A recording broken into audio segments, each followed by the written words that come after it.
आज हम एक ऐसी कहानी की परतों को खोलने जा रहे हैं जिसे शायद हम सब ने कभी ना कभी पढ़ा या सुना है। रविंद्रनाथ टैगोर की काबुलीवाला। हाँ, और ये एक ऐसी कहानी है जो हर बार पढ़ने पर कुछ नया सिखाती है। बिल्कुल।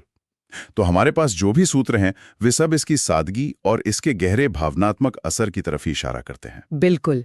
लेकिन आज हमारा मकसद सिर्फ कहानी को दोहराना नहीं है। हम ये समझने की कोशिश करेंगे कि कलकत्ता की एक गली में एक छोटी बंगाली बच्ची और अफगानिस्तान से आए एक पठान के बीच की ये दोस्ती आज भी इतनी जरूरी क्यों लगती है। सही बात है। ये सिर्फ एक कहानी नहीं है, ये उस दौर के समाज, इंसानी रिश्तों और शायद हमारे अपने पूर्वाग्रहों पर भी एक टिप्पणी है। तो चलिए शुरू करते हैं। कहानी की नायिका है 5 साल की मिनी, जो जैसा कि उसके पिता बताते हैं एक पल भी चुप नहीं रह सकती। बिल्कुल। एक दिन वो खिड़की से आवाज लगाती है, काबुलीवाला, ओ काबुलीवाला। लेकिन जैसे ही वो लंबा चौड़ा ढीले ढाले कपड़े पहने रहमत पास आता है, मिनी डर कर भाग जाती है।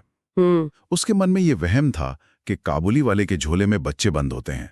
तो ये एक आम बच्चे का डर है या इसमें कुछ और भी छिपा है? ये बहुत ही दिलचस्प सवाल है। एक स्तर पर देखें तो ये एक बच्चे का अनजान व्यक्ति से स्वाभाविक डर है ना? हाँ बिल्कुल। रहमत का पहनावा, उसकी भाषा, उसका डील डॉल, ये सब मिनी की छोटी सी दुनिया के लिए बिल्कुल नया है। लेकिन अगर हम थोड़ा और गहराई से देखें तो ये उस समाज के डर को भी दिखाता है। अच्छा। उस समय के कलकत्ता में बाहर से आए लोग, खासकर पठान, वो एक अदर या बाहरी व्यक्ति के तौर पर देखे जाते थे। वो कौतूहल का विषय तो थे, पर उन पर पूरी तरह भरोसा नहीं किया जाता था। तो मिनी का डर एक तरह से समाज के अवचेतन मन का प्रतिबिंब है। हाँ ये बात तो है।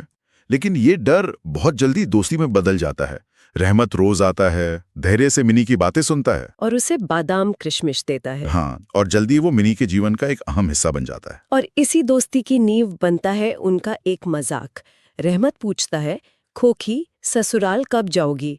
ये सवाल ऊपर से बहुत मासूम लगता है, लेकिन ये उनके रिश्ते की धुरी बन जाता है। सही कहा। ये सिर्फ एक मजाक नहीं है, ये उन दोनों की एक अपनी निजी दुनिया है जिसमें बाहरी समाज के किसी नियम या क्या कहते हैं पूर्वाग्रह की कोई जगह नहीं है। मैं जब भी इस मजाक के बारे में सोचता हूँ तो मुझे लगता है कि क्या ये रहमत के लिए अपनी बेटी को याद करने का एक तरीका भी था? आपने बिल्कुल सही नब्ज पकड़ी है। शायद वो अपनी बेटी से भी ऐसे ही मजाक करता होगा। हाँ, ये एक तरह का इमोशनल डिस्प्लेसमेंट है। रहमत हजारों मील दूर अपनी बेटी को छोड़कर आया है। उसे ये भी नहीं पता कि वो कैसी होगी, क्या कर रही होगी, तो वो अपने पिता के प्रेम को मिनी पर न्योछावर करके अपने मन के खालीपन को भरता है।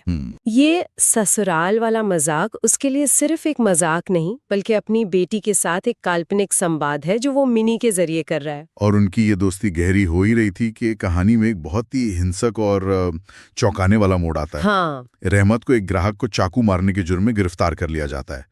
ये घटना उस किरदार की छवि को पूरी तरह से तोड़ देती है जिसे हमने अब तक जाना था। और यहीं टैगोर की महानता दिखती है।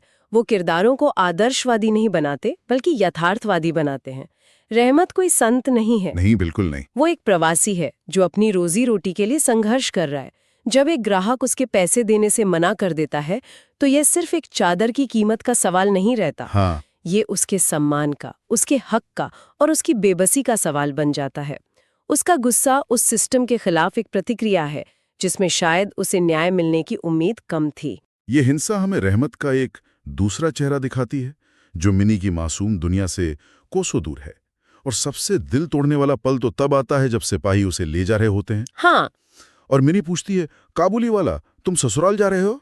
और रहमत अपनी सारी पीड़ा और अपमान को छुपाकर मुस्कुराते हुए कहता है, हाँ खोकी, वहीं जा रहा हूँ। हाँ। ये एक असाधारण क्षण है। बहुत ही ज्यादा। अपनी जिंदगी के सबसे बुरे पल में उसकी पहली प्राथमिकता मिनी की मासूमियत को बचाना है। हाँ। वो नहीं चाहता कि उस बच्ची की दुनिया में हिंसा और नफरत का जहर घुले। सही बात। वो उनके बीच के उस पवित्र रिश्ते को, उस ससुराल वाले मजाक को दुनिया की कठोर सच्चाई से बचाकर रखना चाहता है। एक बात और सोचने वाली है, ये पूरी कहानी हमें मिनी के पिता सुना रहे हैं, जो एक लेखक हैं, एक पढ़े लिखे भद्र बंगाली समाज का हिस्सा है। अगर यही कहानी रहमत के नजरिए से लिखी जाती तो क्या इसका असर कुछ और होता? ये बहुत ही महत्वपूर्ण बिंदु है।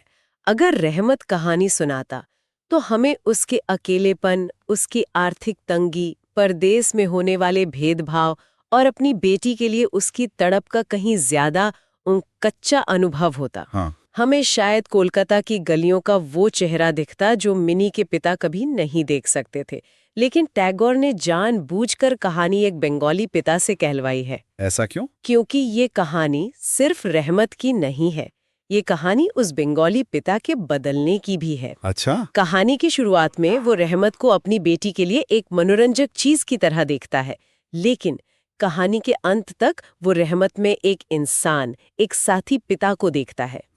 ये यात्रा, ये नजरिए का बदलना तभी संभव है जब कहानी उसके दृष्टिकोण से बताई जाए। हम पाठक भी नरेटर के साथ साथ अपने पूर्वाग्रहों से बाहर निकलते हैं। बिल्कुल सही। कहानी फिर कई साल आगे बढ़ जाती है। मिनी बड़ी हो गई है और आज उसकी शादी है, घर शहनाइयों से गूंज रहा है।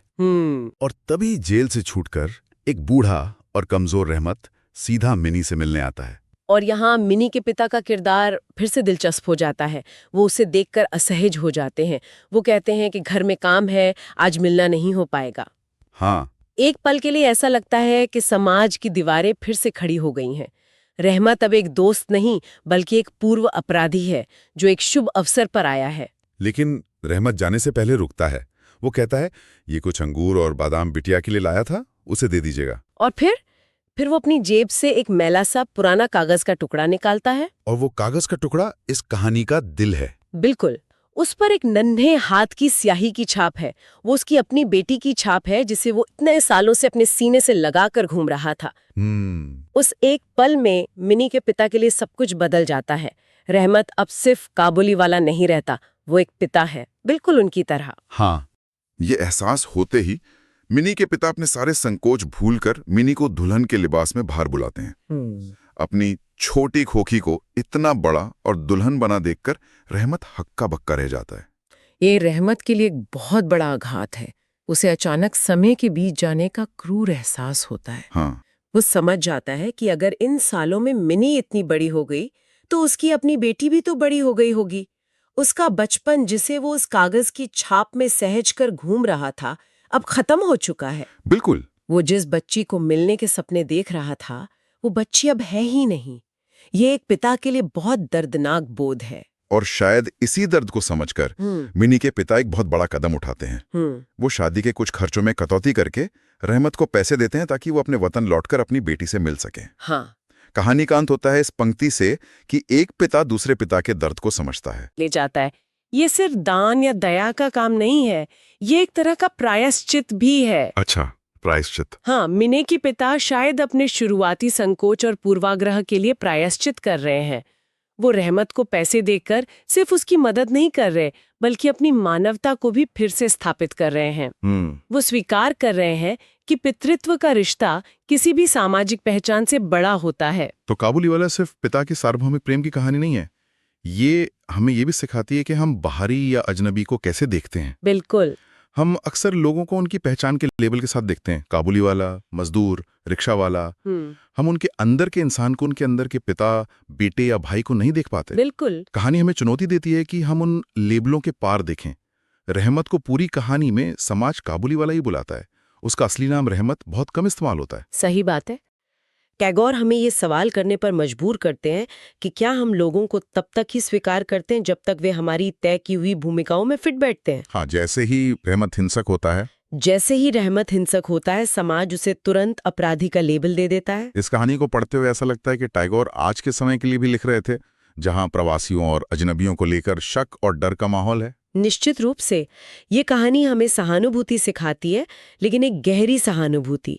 वो सहानुभूति नहीं जो किसी की दुख भरी कहानी सुनकर पैदा हो, बल्कि वो समझ जो ये जाने कि हर इंसान की अपनी एक जटिल कहानी है, अपनी मजबूरियां हैं, अपना संघर्ष है। सही है। मिनी के पिता की सहानुभूति तब जागती है जब वो हाथ की छाप देखते हैं। तो आखिर में ये कहानी हमें किस विचार के साथ छोड़ जाती है? ये कहानी हमें बहुत ही जरूरी सवाल के साथ छोड़ जाती है। हम सब अपनी जिंदगी में रोज न जाने कितने रहमत से मिलते हैं, जिनके बारे में हम कुछ नहीं जानते। कहानी का अंत तो एक पिता की दूसरे पिता की मदद से होता है, लेकिन असली सवाल ये है कि हम उस बाहरी व्यक्ति के साथ कैसा व्यवहार करते हैं, इससे पहले कि हमें उसकी जेब में रखा वो मैला सा कागज देखने को मिले। क्या हमें किसी की मानवता का सबूत चाहिए अपनी मानवता दिखाने के लिए? हाँ, शायद यही वो सवाल है जो टैगोर हमसे आज भी पूछ रहे हैं।